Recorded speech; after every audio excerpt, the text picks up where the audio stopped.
So in 2010, Kenya promulgated a constitution that had two very distinct features. One was on the Bill of Rights, so gender rights and all the other freedoms that come along with that. And number two was a requirement that for any elective or appointed position in any part of government or public or in the private sector, there needed to be 2/3, no more than 2/3 of any one gender. So that already gave us a foothold to be at least 1/3 in any government position, the judiciary, and whatever else. We undertook an audit 8 years into our promulgation of the Constitution, and we found that actually Kenya was doing very well in its numbers. At the magistracy level, we were more than the men. At the judges level, we were less, but at least we were more than the 1/3.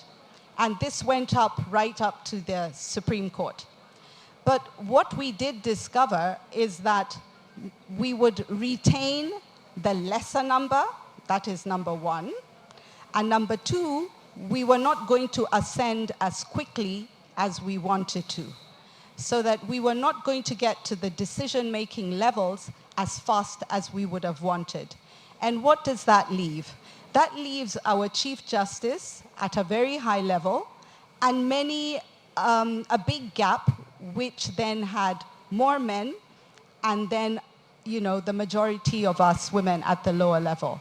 And the result of that is that she finds herself in a situation where she's surrounded by stereotypical decisions being made, biases, and the whole lot that goes along with it. We also found after our audit that there was still a lot of issues around recruitment of women to the decision-making levels.